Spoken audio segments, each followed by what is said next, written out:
اور 7 آیات میں 3 آیات جو ہیں وہ ہمیں اللہ کے ساتھ مانگنے کا، اللہ کے ساتھ جڑنے کا طریقہ سکھاتے ہوئے کیا بتاتی ہیں کہ ہم نے ابتدا میں کیسے اللہ کی تعریف اور توصیف بیان کر کے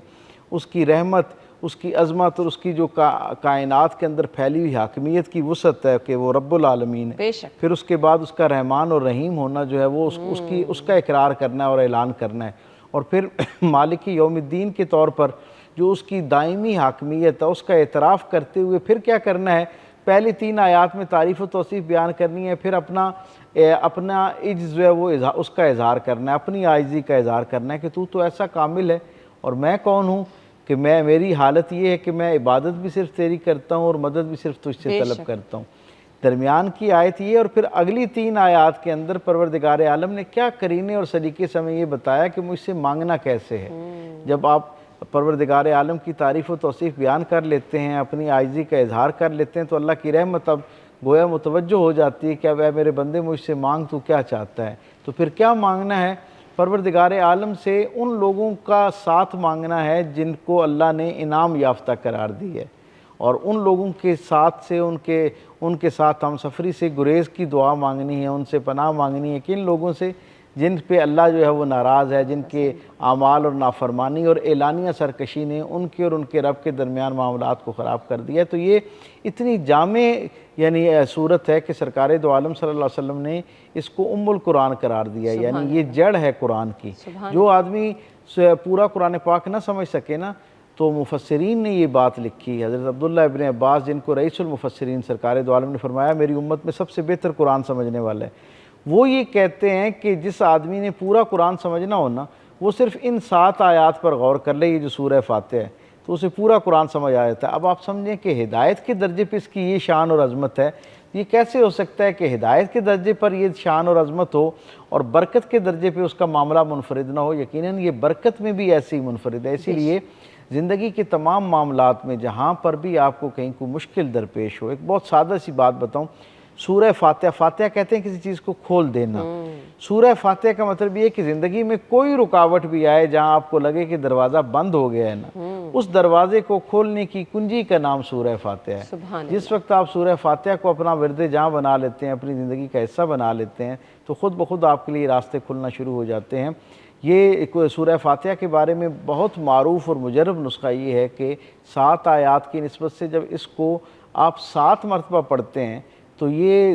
آپ کی جسمانی ضروریات کو بھی پورا کرتا ہے، روحانی ضروریات کو بھی پورا کرتا ہے، اور پروردگار عالم کے ساتھ جو تعلق جوڑنے کے حوالے سے آپ کی تیاری اور تربیت ہے اس میں بھی مدد کرتا ہے۔ یعنی دنیاوی معاملات میں بھی فائدہ ہے، صحت کے اعتبار سے، روحانیت کے اعتبار سے بھی آپ کے لیے فائدہ مند ہے، اور پروردگار عالم کے ساتھ جو بطور بندہ میری جو تعلق ہونا چاہیے، یہ جو بار بار شیطان غالب آ جاتا ہے، یہ جو میرے جیسے ہی میں اللہ کی طرف رجوع کرنے لگتا ہوں، عبادت اختیار کرنے لگتا ہوں، تو سب سے پہلے کیا ہوتا ہے، شیطان آ کے میرے اوپر اس کا ایک بوجھ سا محسوس ہونا مجھے شروع ہو جاتا ہے۔ اس سے بچنے کا بھی مجرب نسخہ جو ہے وہ سورہ فاتحہ ہے، کیونکہ یہ افتتاحیہ ہے، یہ ابتدا ہے قرآن کی، گویا اللہ کی ہدایت کی طرف سفر جو ہے اس کا آغاز سورہ فاتحہ ہے۔ تو اسے مستقل جب زندگی کا حصہ بنا لیا جاتا ہے تو برکتیں اور رحمتیں جو ہیں وہ بندے کی طرف متوجہ ہونا شروع ہو جاتی ہیں۔ بے شک۔ تو دیکھیں آپ نے بہت آسان طریقہ بتا دیا ہے ڈاکٹر صاحب نے، کہ آپ نے 7 دفعہ دن میں آپ پڑھ لیں تو آپ کے لیے بہت برکت کا باعث 7 دفعہ صبح اور 7 دفعہ شام کر لیں تو آپ کے سارے معاملات بالکل، اور جو بھی آپ کا پرابلم ہے یا جو بھی آپ چاہتے ہیں، جو بھی آپ کی حاجت ہے، اس کو ذہن میں رکھ کے اگر آپ پڑھیں گے تو انشاءاللہ آپ کی وہ حاجت بھی پوری ہوگی۔ میں یہاں ایک بات اور تیزی سے بیان کرتا جاؤں، جن لوگوں کے ہاں ایسی بیماریاں پائی جاتی ہیں جنہیں ہم عرفیت میں لا علاج کہتے ہیں، یا بہت برسوں سے جن کا علاج نہیں ہو رہا، آپ یہ طے کر لیں کہ کچھ وقت کے لیے آپ نے صرف ان کو سورہ فاتحہ کا 7 مرتبہ پڑھا ہوا جو پانی ہے نا، جو چیز بھی ان کے انٹیک میں شامل ہے، وہ یعنی پانی کی شکل میں ہے یا کسی جیسے خوراک ہے اس کی شکل کے اندر ہے، ایک ڈراپ اس پانی کا جس پر آپ نے 7 مرتبہ سورہ فاتحہ پڑھ رکھی ہے، اس کا ایک ڈراپ ہر انٹیک کے ساتھ شامل کریں۔ آپ دیکھیں گے کچھ دنوں کے بعد اگر وہ بیماری روحانی نوعیت کی ہے، جسمانی نوعیت کی ہے یا نفسیاتی نوعیت کی ہے، تینوں درجوں پر سورہ فاتحہ کا جو کمال ہے، اس کا جو معجزہ ہے وہ آپ کو ظاہر ہونا شروع ہو جائے گا۔ سبحان اللہ جی۔ ہم گفتگو کا سلسلہ آگے بڑھائیں گے اور ہم نے قرآن پاک کی دوسری سورہ مبارکہ کے حوالے سے بھی گفتگو کرنی ہے۔ بریک لے لیتے ہیں، بریک کے بعد آتے ہیں، ہمارے ساتھ رہیے۔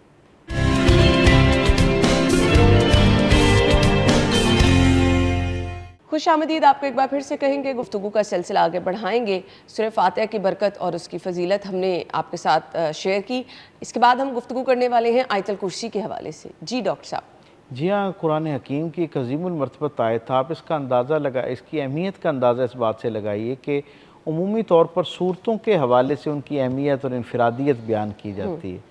یہ ایک آیت ایسی عظیم الشان ہے سورہ بقرہ کے اندر کہ گویا اس کی اپنی انفرادیت ایسی ہے کہ گویا ایک پوری سورت جیسی اس کی اہمیت ہے۔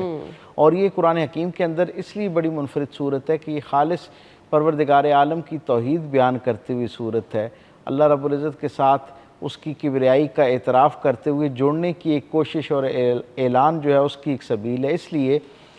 خالص جب بندہ اللہ کے ساتھ جڑنے کے لیے ایک سفر اختیار کرتا ہے تو پھر کیا ہوتا ہے؟ پھر یہ ہے کہ شر جو ہے وہ راستہ چھوڑنا شروع کر دیتا ہے اور خیر اس کو وصول کرنا شروع کر دیتا ہے، خیر اس کے قریب آنا شروع ہو جاتا ہے۔ سورہ یہ جو آیت الکرسی ہے اس کا معاملہ یہ ہے کہ یہ پروردگار عالم کی بالخصوص وہ مخلوقات یعنی ظاہری مخلوقات جو انسان ہیں، چرند ہیں، پرند ہیں، درند ہیں، ان پر تو یہ مجرب ہے ہی ہے، لیکن وہ مخلوقات جو ظاہری طور پر نظر نہ آنے والی ہیں یہ ان کے لیے بھی بڑی کامل ہے۔ اور جو صاحبان علم ہیں انہوں نے یہ بات ہم تک پہنچائی کہ جو شخص صبح اور شام اس کو اپنے اذکار میں شامل کر لیتے ہیں تو یہ اتنی عظیم المرتبت صورت ہے، آیت ہے، بظاہر ایک آیت ہے، لیکن صبح پڑھ لینے سے فجر کے بعد جو آدمی فجر کے وقت کے اندر اس کو پڑھ لیتا ہے یعنی اس وقت سے اس کی برکت شروع ہوتی ہے۔ اور یہ ایک آیت، اس کا ایک مرتبہ پڑھنا خشوع و خضوع کے ساتھ یقین رکھتے ہوئے اس کے مفاہیم، اس کے اندر جو مضمون ہے اس کو تصور میں رکھتے ہوئے، سرکار دو عالم کی بشارت کو ذہن میں رکھتے ہوئے جب کوئی شخص ایک مرتبہ پڑھتا ہے نا صبح کے وقت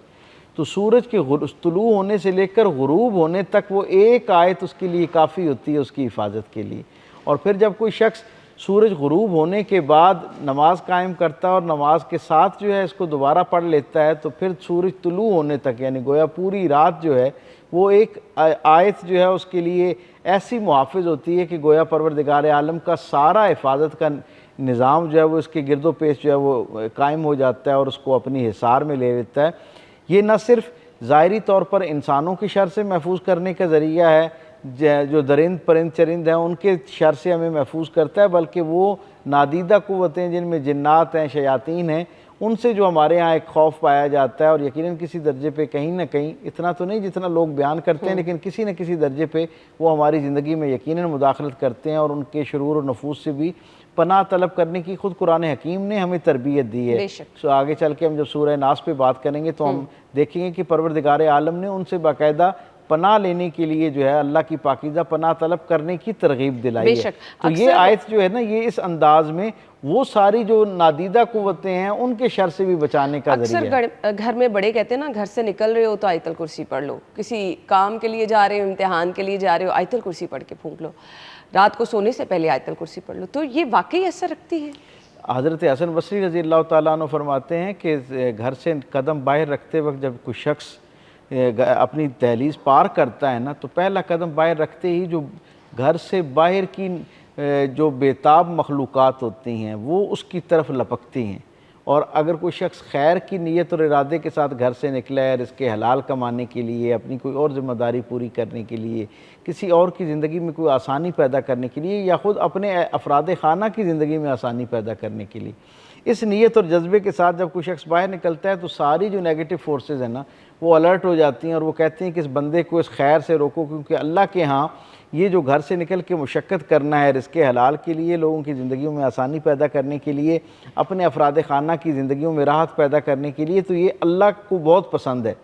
تو اس نسبت سے یہ بندہ اللہ کے بہت قریب ہو جائے گا، تو وہ ساری نیگیٹو فورسز اس کے قریب آنا شروع ہو جاتی ہیں۔ لیکن جیسے ہی کوئی شخص ایک مرتبہ آیت الکرسی کو پڑھتے ہوئے گھر سے باہر قدم رکھتا ہے اور بسم اللہ توکلت علی اللہ پڑھ کے لا حول ولا قوت الا باللہ العلی العظیم پڑھتے ہوئے گھر سے باہر نکلتا ہے تو اس کی برکت اور فیض یہ ہوتا ہے کہ وہ ساری جو نادیدہ ناپسندیدہ قوتیں ہیں گویا ان سے اس کا ایک حجاب قائم ہو جاتا ہے اور وہ اس سے ڈسٹنس پہ آنا شروع ہو جاتی ہیں۔ اور حضرت حسن بصری نے اپنے ایک شاگرد سے یہ بات کہی، انہوں نے کہا کہ یہ ایسے ہو جاتا ہے، اس نے کہا کہ میں ایک دفعہ پڑھوں گا تو میں اتنا محفوظ ہو جاؤں گا، تو انہوں نے کہا کہ کیا تم والدین سے یہ توقع کر سکتے ہو کہ ایک ایسا بچہ جس نے اپنے آپ کو والدین کی آغوش میں دے دی ہے کیا اب اسے جو ظاہری طور پر ارد گرد میں جو تکالیف اور پریشانیاں ہیں اس سے فکر مند ہونے کی ضرورت ہے؟ تو انہوں نے کہا نہیں، وہ بچہ تو بہت محفوظ ہے جس کو اس کے والدین نے پناہ دے دی. تو انہوں نے کہا کہ جسے اللہ کا خیر پناہ عطا کر دے اس کے لیے ان شیاطین اور ان قوتوں کی حیثیت جو ہے وہ بالکل ختم ہو جاتی ہے. سو اسے اپنے معمولات کا حصہ بنایا جائے. جب گھر سے نکلیں تو اسے اپنی زندگی کا حصہ بنائیں گے، آپ خود اس کی برکات دیکھنا آپ کے سامنے ظاہر ہونا شروع ہو جائیں گی. آپ کے سفر کی مشکلات، مسائل، مصائب، زندگی کی جو دیگر تقاضے ہیں، اور میں اکثر یہ کہا کرتا ہوں کہ یہ اتنی عظیم المرتبت آیت ہے کہ گھر سے نکلتے وقت آپ کی جو عمومی سفر ہے جس کے لیے آپ گھر سے نکلے ہیں، وہ شاید چند قدم پہ ہو یا چند کلومیٹر کا ہو، جیسے اس میں آسانی پیدا کرتی ہے اسی طرح یہ زندگی کے سفر میں بھی آسانی پیدا کرتی ہے سبحان اللہ. اگر آپ اس کو اس کے تقاضوں کے ساتھ سمجھ کے اپنی زندگی کا حصہ بنائیں. اچھا جی، اس کے علاوہ ہم بات کرنے والے ہیں چاروں کل. ہم اکثر بچوں کے اوپر کہتے ہیں جی چاروں کل پڑھ کے پھونک دیں، کوئی مشکل ہے تو چاروں کل پڑھ لیں. ان کی اہمیت کیا ہے؟ ہاں، یہ بہت اہم بات ہے. چہار کل جو ہیں یقیناً ان کی اپنی اہمیت ہے. سرکار دو عالم صلی اللہ علیہ وسلم نے یہ جو سورہ کافرون ہے، پھر اس کے بعد سورہ اخلاص ہے، پھر اس کے بعد سورہ فلق ہے، اور پھر سورہ ناس ہے. یہ چار جو قرآن حکیم کے بالکل اختتامیہ پر گویا چار صورتیں پائی جاتی ہیں، اور ان میں سورہ فلق ایک جگہ پر ہے اور تین آخری اختتامی جو تین صورتیں وہ اکٹھی ہیں. سرکار دو عالم صلی اللہ علیہ وسلم کی زبان اطہر سے ہم تک یہ بات پہنچی کہ جو سورہ کافرون ہے یہ 1/4 حصہ قرآن ہے. یعنی اگر کوئی شخص اس کو ایک مرتبہ پڑھ لے تو یہ اللہ کی نگاہ میں ایسی ہے گویا اس نے 1/4 قرآن پاک پڑھ لی ہے. ماشاءاللہ، سبحان اللہ. اور سورہ اخلاص کے بارے میں تو حضور نے یہ فرمایا ہے، جسے سورہ توحید بھی کہتے ہیں، عرفیت میں جسے ہم کل شریف کہتے ہیں، قل هو اللہ احد اللہ الصمد والی جو صورت ہے، حضور فرماتے ہیں کہ بظاہر یہ اتنی مختصر سی صورت ہے لیکن اس کی عظمت اور اہمیت کا اندازہ یہ ہے کہ کوئی شخص جب اس کو ایک مرتبہ پڑھتا ہے تو 1/3 قرآن پڑھنے کے برابر اس کا جو ہے وہ اللہ کے ہاں اجر لکھا جاتا ہے. اور اگر کوئی شخص اس کو 3 مرتبہ پڑھ لے تو گویا اس نے قرآن کا حق ادا کر دیا. یعنی اس کا کیا مطلب ہے کہ اس نے پورا قرآن پاک جو ہے وہ پڑھ دی ہے. اور جو آخری 2 صورتیں ہیں ان کے بارے میں تو انہیں سورہ موعظتین کہتے ہیں، اور آقا کریم صلی اللہ علیہ وسلم نے ان کی بڑی فضیلت بیان فرمائی. سرکار دو عالم صلی اللہ علیہ وسلم کے ساتھ جب امت کی اصلاح کے لیے اور امت کی رہنمائی کے لیے ایک معاملہ ہوا، یعنی آقا کریم صلی اللہ علیہ وسلم کو جادو کے اس اثر سے گزرنا پڑا، تو آقا کریم پر تو الحمدللہ اس کا اس طرح اثر نہیں ہوا، لیکن امت کو ایک بہت بڑا سبق ملا. اور میں سمجھتا ہوں کہ میرے کریم آقا کی دیگر شفقتوں کے ساتھ ساتھ ایک شفقت یہ بھی ہے کہ حضور نے اپنے جسم عطر پر وہ ایک مشقت برداشت کی، اور اس کی برکت سے پروردگار عالم نے اس کی نسبت سے امت کو یہ حفاظت کا ایک خوبصورت نظام عطا کر دیا. یہ 2 صورتیں عطا کی. حضور کا اپنا یہ معمول تھا. حضرت عائشہ صدیقہ رضی اللہ تعالیٰ عنہ سے یہ روایت ہے، اور حضور کی ان کے علاوہ 2 ازواج سے بھی یہ بات ہم تک پہنچتی ہے کہ حضور رات کو سونے سے قبل اپنے دونوں ہاتھ آپس میں ایسے جوڑتے، جیسے یہ 2 ہتھیلیاں میں نے جوڑی ہیں اس طرح جوڑتے، اور ان کے اوپر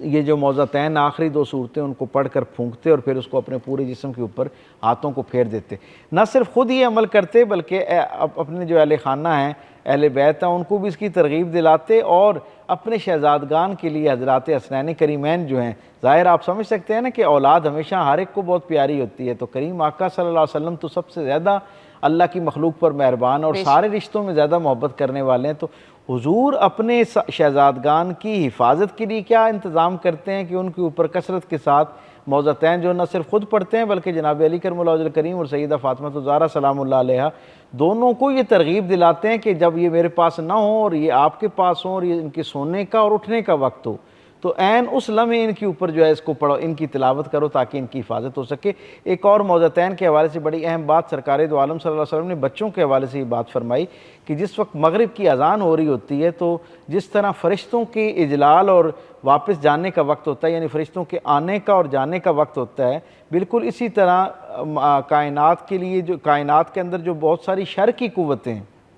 وہ بھی عین اس لمحے جو ہے اس وقت زمین کی طرف وارد ہو رہی ہیں، کیونکہ رات ان کے لیے پسندیدہ ایک معاملہ ہوتا ہے. حضور فرماتے ہیں کہ اس وقت اپنے بچوں کو گھر سے نکلنے پر جو ہے وہ روکو، اور پھر ساتھ حضور یہ فرماتے ہیں کہ حفاظت کا انتظام قائم کرنے کے لیے ان پر موعظتین، یہ جو آخری 2 صورتیں ہیں سورہ فلق اور سورہ ناس، ان کی تلاوت کر کے ان کے اوپر پھونکا جائے، پانی پر پڑھ کے ان کو پلایا جائے، تو یقیناً اس کی برکات اور اس سے جو ایک حفاظت کا نظام ہے وہ مؤثر ہونا شروع ہو جاتا ہے. اور ایک اللہ والے ہیں حضرت سفیان ثوری رحمۃ اللہ علیہ، وہ فرماتے ہیں کہ جب آپ پانی پر اس کو پڑھتے ہیں تو اس کا فائدہ یہ ہوتا ہے کہ جو کسی معصوم بچے کے ساتھ اس کی معصومیت کے سبب جو ایک حفاظت کا نظام اللہ نے فرشتوں کا رکھا ہوا ہے، یہ ان فرشتوں کو بیدار کر دیتا ہے یہ پانی، پھر ان کے گرد وہ حفاظت کا ایک انتظام ہونا شروع ہو جاتا ہے۔ چلیں جی، چاروں کل کی برکات کیا ہیں وہ ہم نے آپ کے ساتھ شیئر کر دی، تو لازمی اپنی روٹین کا حصہ ان چیزوں کو بنائیں۔ بریک لے لیں جی، بریک کے بعد واپس آتے ہیں، ہمارے ساتھ رہیے۔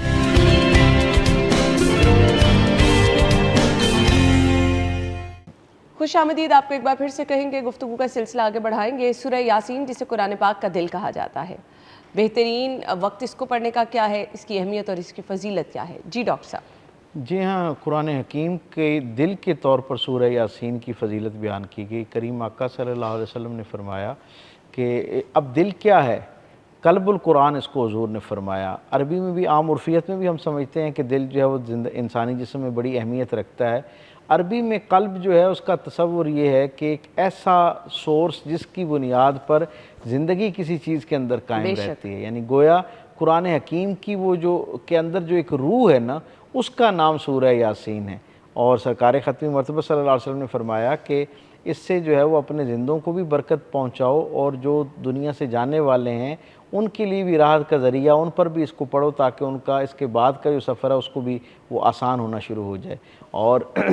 حضرت شیخ عبد القادر جیلانی علیہ رحمہ فرماتے ہیں کہ یہ ایک ایسی عظیم الشان صورت ہے جسے قرآن کا دل قرار دیا گیا کہ یہ جس طرح زندوں کے لیے مفید ہے، اسی طرح سفر آخرت پر جو لوگ تیار ہیں، یعنی نزع کی حالت میں ہیں اور دنیا سے چلے گئے ہیں، وہ ان دونوں حالتوں میں بھی اتنی ہی مفید ہے، تو اسے مستقل اپنی زندگی کا حصہ بنانا چاہیے۔ پھر یہ قرآن کے نور کو انسانی جسم میں استقرار، یعنی اس کو ٹھہرانے کا ذریعہ ہے، یعنی جو آدمی جس کی قرآن سے رغبت نہیں قائم ہو پاتی، قرآن کے مفاہیم اس پر نہیں کھلتے، قرآن حکیم کے اندر جو اللہ کی منشا اور مقصود ہے وہ سمجھتا ہے کہ شاید مجھ پر یہ بوجھل ہے کلام، اسے چاہیے کہ وہ کثرت کے ساتھ سورہ یاسین پڑھنا شروع کرے۔ یہ دل کی، کیونکہ اسے قرآن کا دل قرار دیا گیا ہے، تو یہ حقیقت میں مردہ دلوں کو زندہ کرنے کی ایک علامت ہے۔ جو لوگ عمومی ہمارے نوجوانوں میں یہ سوال اکثر ہم سے پوچھا جاتا ہے کہ جی کیا صورت ایسی ہو سکتی ہے؟ ہمارا دل کرتا ہے جب ہم اچھی خیر کی بات سنتے ہیں یا مخصوص ایام آتے ہیں اور ان کے بارے میں ان کی عظمت کا ہم تک ایک تصور قائم ہوتا ہے، تو ہمارا دل کرتا ہے کہ ہم دین کے ساتھ جڑیں، قرآن کو سمجھنا شروع کریں، لیکن تعلیمات جو ہے نا ان کو اس طرح اڈاپٹ کرنا ہمارے لیے ذرا مشکل ہو رہا ہوتا ہے۔ تو وہ دل کا جو بوجھ ہے نا، اس کو دل کی زندگی میں تبدیل کرنے کا ذریعہ، یعنی روحانی طور پر سب سے بڑا جو ایک طالب علم کے طور پر سورہ یاسین کا مجھے فائدہ نظر آتا ہے وہ یہ ہے کہ یہ جو مردہ دل ہیں، اللہ تعالیٰ اس سورت کی برکت سے ان کے دلوں کو زندگی عطا فرماتا ہے۔ اور پھر اگلے درجے پر ظاہری معاملات میں ہم یہ دیکھتے ہیں کہ یہ جہاں پر نزع کی کیفیت میں دنیا سے جانے والے، کیونکہ حضور نے خود فرمایا کہ اپنے مردوں کے اوپر جو ہے اس کو پڑھو تاکہ ان کے لیے ان کی اگلی منزلیں آسان ہو جائیں۔ ہم یہ سمجھتے ہیں کہ ایک تو اس درجے پر اس کا بڑا ایک مجرب نسخہ ہے، پھر دوسرے درجے کے اوپر یہ ایک ایسا عمل ہے، کیونکہ قرآن حکیم کا جو شخص اس کو 10 مرتبہ پڑھے، حضور کی حدیث مبارک ہے کہ 10 مرتبہ سورہ یاسین کو پڑھنے والے کے لیے پروردگار عالم جو ہے اس کے قلب کو کھول دیتا ہے اور اسے پورے قرآن حکیم کی تلاوت کا اجر عطا کیا جاتا ہے۔ اب اگلے درجے پر کیا خوبصورت معاملہ ہے، خاص طور پر آپ نے دیکھا ہوگا، ہم سب کے مشاہدے میں ہے یا کہیں نہ کہیں ہم نے سن رکھا ہے کہ ہمارے گھروں میں فجر کی نماز کے بعد جو بڑے بزرگ ہوا کرتے تھے وہ اپنا کاروبار زندگی شروع کرنے سے پہلے سورہ یاسین کی تلاوت کیا کرتے تھے۔ لوگ جو اللہ والے لوگ تھے، جو خدا رسیدہ لوگ تھے، وہ اپنے کاروبار کو شروع کرنے سے پہلے اپنے ورک پلیس پہ سورہ یاسین کی تلاوت کرتے تھے۔ تو اس کے بارے میں بڑی خوبصورت بات صوفیاء نے لکھی ہوئی، کہتے ہیں کہ جو صبح کا وقت ہے نا، جیسے حضور نے فرمایا کہ جو طلوع آفتاب کا وقت ہے، آسمان سے 10 دروازے ہیں جہاں سے انسانوں کے لیے رزق فراہم کیا جاتا ہے، اس دن کا رزق آتا ہے۔ اور حضور فرماتے ہیں کہ 10 کے 10 دروازے وہ جو سورج یعنی نماز کے وقت سے لے کے اشراق تک کا جو وقت ہے اس میں یہ 10 دروازے کھلتے ہیں، اور اشراق کے وقت کے بعد کیا ہوتا ہے، حضور فرماتے ہیں کہ ان میں سے 9 دروازے بند ہو جاتے ہیں اور پھر ہر بندے کے لیے ایک دروازہ کھلا ہوتا ہے، یعنی گویا یہ وہ وقت ہوتا ہے جب 9 گنا دروازے جو ہے نا وہ کھلے رہتے ہیں۔ لیکن اللہ والے یہ بتاتے ہیں کہ اگر کوئی شخص سورہ یاسین سے اپنے دن کا آغاز کر لے تو اس کے لیے یہ 10 کے 10 دروازے کھلے رہتے ہیں اور پورا دن کھلے رہتے ہیں۔ تو یعنی ہر وہ شخص جو یہ چاہتا ہے کہ میرے مجھ پر اللہ کی جو نعمت ہے، اللہ کا رزق ہے، اللہ کی طرف سے زندگی میں آنے والی برکت ہے، اس کے 10 دروازے سارا دن کھلے رہیں، وہ اپنے دن کا آغاز سورہ یاسین کے ساتھ کریں۔ سبحان اللہ، یہ اس کی فضیلت اور عظمت ہے، ایسے زندگی کا حصہ سبحان اللہ، بنانا چاہیے۔ سبحان اللہ۔ سورہ رحمان کے حوالے سے ہم گفتگو کریں گے۔ سورہ رحمان کو زینت القرآن کہا گیا، یعنی آپ خود تصور کریں کہ قرآن سراپا زینت ہے، سراپا حسن ہے، اپنے الفاظ میں بھی، ان کی ادائیگی میں بھی، ان کی حسن ترتیب میں بھی، اور معنوی طور پر بھی، یعنی اپنے معنی اور جو مطالب ہیں، مفہوم ہے، اس میں بھی وہ سب سے زیادہ حسین ہے، سب سے حسین کلام ہے۔ اب آپ خود تصور کریں کہ اس حسین کلام کا جو حسن کہلا رہا ہوگا وہ خود کتنا اعلیٰ عرفہ کلام ہوگا۔ سبحان اور پھر ہم جانتے ہیں، ہم میں سے شاید ہی کوئی ایسا آدمی ہو جو اس خوبصورتی سے واقف نہ ہو، اس کے اس منفرد اعجاز سے واقف نہ ہو کہ جس حسن ترتیب کے ساتھ اسے پڑھتے وقت ایک کیفیت طاری ہوتی ہے، اس کا کوئی نعم البدل۔ اور دیکھیں اس سورت کا ایک منفرد اعجاز یہ ہے کہ اس کے اندر پروردگار عالم نے ڈیفرنٹ ڈائمنشن سے بظاہر اپنی نعمتوں کا تذکرہ کیا ہے، لیکن حقیقت میں کیا ہے، وہ کہنا کیا چاہتا ہے، مقصود کیا ہے، یہ اتنی خوبصورت انداز میں اپنی نعمتوں کا تذکرہ کرنا اصل میں مجھے اور آپ کو اللہ اپنے ساتھ جوڑنے کے لیے اس انداز میں اس کو بیان کر رہا ہے۔ اللہ چاہتا ہے میرا بندہ اتنی خوبصورت ترتیب میں یہ جو قرآن کا اعجاز ہے اس سے مستفید ہو اور اپنا دل اس کے ساتھ جوڑے۔ جب وہ میری نعمتوں کے ہونے اور اس کے احساس کے ساتھ خود کو جوڑے گا تو خود بخود اگلے درجے پر مجھ سے جوڑنا شروع ہو جائے گا۔ تو یہ اس کی عظیم الشان ایک فضیلت ہے، برکت ہے۔ اور سچی بات یہ ہے کہ یہ جو لوگ یہ سمجھتے ہیں کہ ان کو پروردگار عالم سے یعنی تصور قائم کیے بغیر، دعا کے لیے ہاتھ اٹھائے بغیر جو وہ چاہتے ہیں ان کو ملنا شروع ہو جائے، وہ اسے اپنے وظیفے کے طور پر بنا لیں۔ یعنی سورہ رحمان کا یہ ایک اعجاز ہے کہ جب کوئی آدمی اس کا عامل ہو جاتا ہے، اسے مستقل اپنی زندگی کا حصہ بنا لیتا ہے تو اس کی دعائیں مختصر ہونا شروع ہو جاتی ہیں، اس کی دعا سراپا شکر میں تبدیل ہو جاتی۔ مطلب کیا، وہ جو تصور کر رہا ہوتا ہے دعا کے الفاظ اور کالم میں ڈھالنے سے پہلے اللہ اس صورت کی برکت سے اس تک پہنچا رہا ہوتا ہے، اسے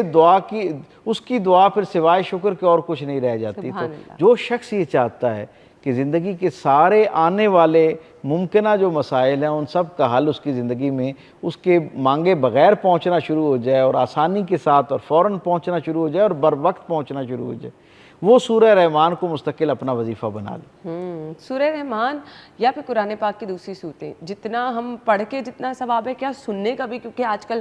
ہم کہتے ہیں کہ جی آپ گاڑی میں جا رہے ہیں تو اس کو غور سے سن لیں، گھر میں ٹی وی پہ آپ غور سے ترجمے کے ساتھ سن لیں، اتنا ہی ثواب ہے کہ پڑھنے کا؟ یہ جو سورہ رحمان ہے اس کی برکت اور فضیلت جس طرح میں نے عرض کی کہ یہ اپنے اندر جیسے ایک صوتی حسن رکھتی ہے، اس نے اب انسانی روح سے ایک درجہ آگے جا کر انسانی جسم پر بھی اس کے جو مثبت اثرات ہیں ان کا دنیا نے اعتراف کرنا شروع کر دی ہے۔ اور ہم یہ دیکھتے ہیں کہ سورہ رحمان جو ہے وہ دل کے امراض کے لوگوں کے لیے بھی جو ہے وہ بڑا ایک مجرب نسخہ ہے، اور پھر اس سے ایک درجہ آگے جا کے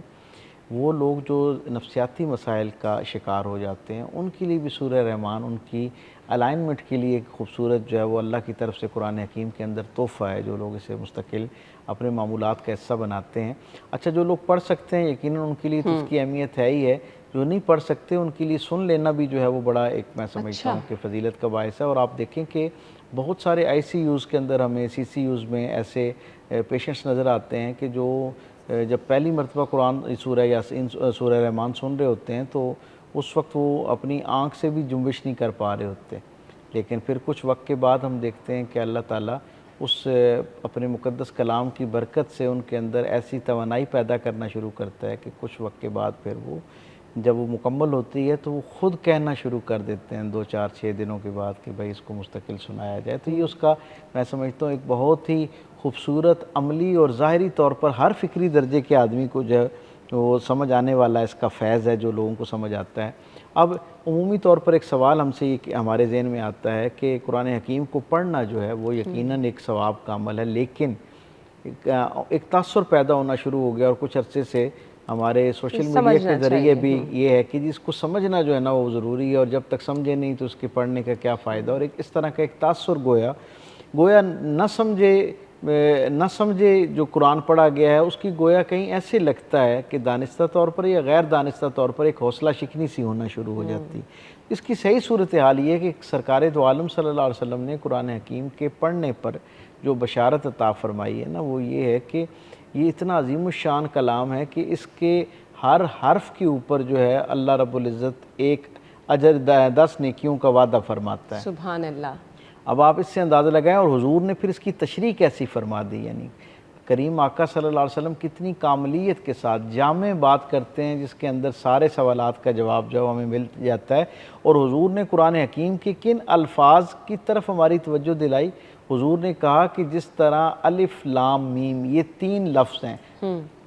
یہ الف لام میم 3 حروف ہیں، تو حضور نے فرمایا کہ ہر حرف پہ قرآن حکیم کے جب کوئی بندہ تلاوت کرتا ہے تو اللہ کی طرف سے 10 نیکیاں ملتی ہیں۔ اور پھر حضور نے فرمایا کہ الف لام میم یہ ایک حرف یا ایک لفظ نہیں ہے، فرمایا یہ 3 حرف ہیں اور ان کے اوپر گویا 30 نیکیاں ملتی ہیں۔ اب جہاں ایک تو یہ واضح کر دیے کہ لفظ کی برکت اپنی ہے، لیکن حرف تک کی اتنی برکت ہے کہ 10 نیکیاں مل رہی ہوتی ہیں، وہیں پر ایک اور اس کے اندر ہمارے لیے رہنمائی موجود ہے، اور وہ یہ جو سمجھ کے اور نہ سمجھے جو قرآن پڑھنے کا معاملہ ہے نا، اس کی رہنمائی اس کے اندر موجود ہے۔ اس سے کون ذی شعور انکار کر سکتا ہے کہ قرآن کو سمجھ کے پڑھنے کا مقام اور مرتبہ کیا ہو سکتا ہے، ظاہری زندگی کے لیے بھی اور باطنی زندگی کے لیے بھی۔ لیکن حضور نے ان 3 الفاظ کی طرف جب رہنمائی کی ہے نا، تو ان 3 الفاظ کو حروف مقطعات کہتے ہیں، اور ان کا کوئی ترجمہ مخلوق میں کسی کو نہیں علم جب تک کہ اللہ خود اس کے قلب پر اس کو وارد نہ کرے۔ تو گویا حضور نے ان 3 لفظوں کی طرف اشارہ کر کے بتایا کہ اگر اس کلام کو سمجھ کے پڑھو گے تو اللہ اپنی شان کے لائق اجر عطا کرے گا، اگر سمجھے بغیر بھی پڑھو گے تو قرآن کے ساتھ جڑنے کی ایک علامت ہے، ایک کوشش ہے، تو اس کی برکت یہ ہے اللہ کی طرف سے کہ آپ کو وہ حروف جن کا مطلب آپ کو نہیں پتہ، لیکن آپ اسے اللہ کا کلام سمجھتے ہوئے تصور کرتے ہیں کہ اللہ نے مجھ سے بات کر رکھی، آپ اس کو جب پڑھنا شروع کرتے ہیں، اس کو سننا شروع کرتے ہیں، تو ہر حرف پہ آپ کو 10 نیکیاں جو ہے وہ ملنا شروع ہو جاتی ہیں۔ سبحان اللہ جی، یعنی آپ کو فائدہ ہی فائدہ ملے گا، برکات ہی برکات اور ثواب ہی ثواب ملے گا۔ ہم بریک کی طرف جا رہے ہیں، بریک کے بعد آتے ہیں، ہمارے ساتھ رہیے۔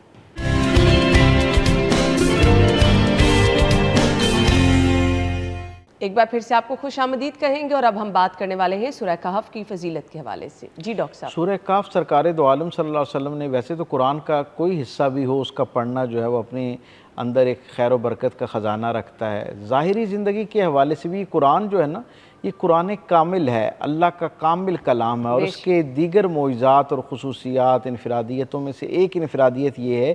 کہ جس طرح یہ ظاہری زندگی میں میرے اور آپ کے لیے خیر و برکت کا ذریعہ بنتا ہے، فکری زندگی میں روشنی کا ذریعہ بنتا ہے، اسی طرح روحانی زندگی میں بھی یہ روشنی کا ذریعہ اور وسیلہ بنتا ہے۔ خشک و تر میں انسان کی کوئی حاجت ایسی نہیں ہے جس پر یہ قرآن رہنمائی نہ کرتا ہو، تو یہ اتنا کلام کامل ہے۔ ہمارا المیہ یہ ہے کہ ہم نے عقیدت کے نام پہ، ادب کے نام پر اس کی بہت، جسے کہتے ہیں نا، تقدس تو الحمدللہ ہمارے ہاں پایا جاتا ہے، لیکن اس تقدس نے کہیں ہمارے اور اس کے درمیان ایک دوری پیدا کر دی۔ اور تصور کریں نا، علامہ اقبال علیہ رحمہ کے والد نے جب انہیں قرآن پڑھنے کے لیے کہا تو کیا خوبصورت بات کی، انہوں نے کہا اس کو عام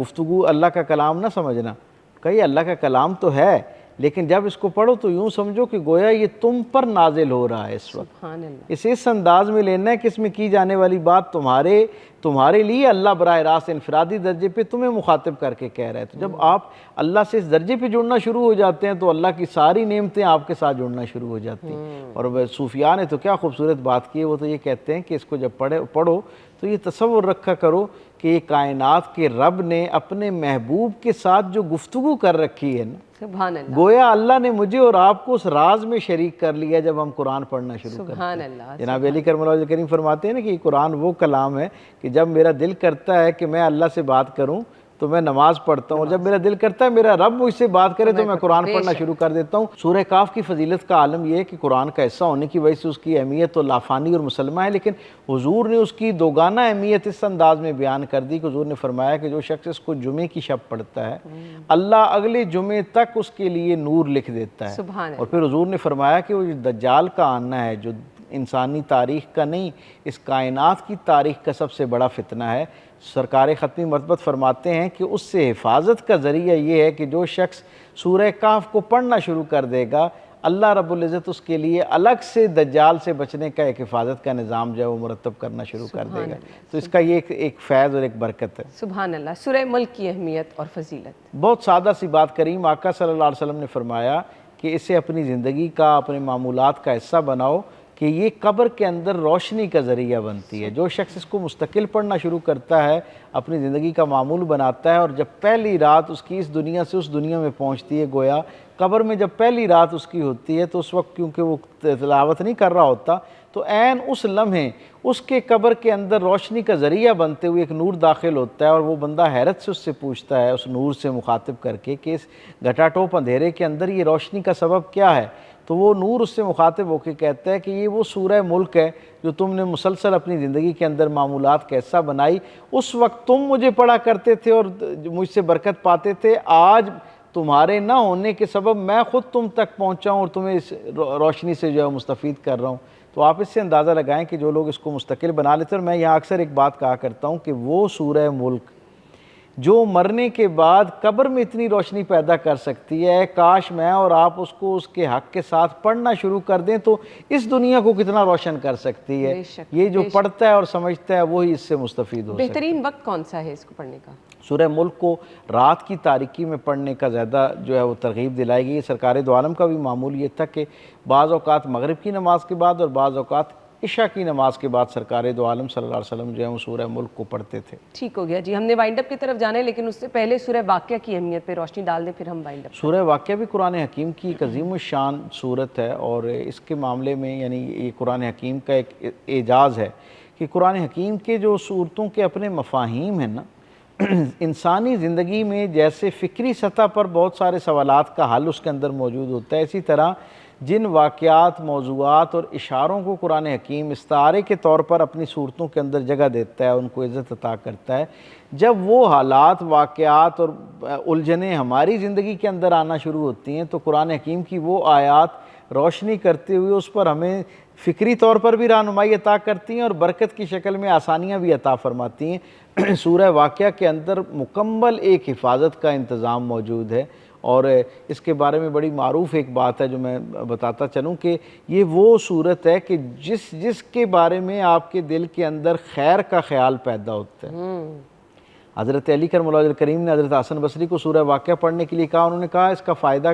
تو آپ نے فرمایا کہ نہ صرف یہ تمہارے لیے فائدہ رساں ہے بلکہ جس کے لیے تمہارے دل میں خیر کا خیال آتا ہے ان سب تک اس کا فائدہ پہنچنا شروع ہو جاتا ہے. یعنی اس کا کیا مطلب ہے, پڑھتا گھر کا ایک فرد ہے لیکن اس کی برکت سے جتنے محبت کے اس کے رشتے ہیں, قربت کے رشتے ہیں, بہن بھائیوں کی شکل میں, اولاد کی شکل میں, والدین, دوست احباب, جاننے والے, ان سب تک اس کا خیر جو ہے وہ پہنچنا شروع ہو جاتا ہے. سبحان اللہ. تو آپ یہاں سے اندازہ اس کی اہمیت کا لگا سکتے ہیں. ڈاکٹر صاحب آپ کے وقت کا بہت بہت شکریہ. ناظرین آپ ہمیں اجازت دیجیے. اللہ حافظ.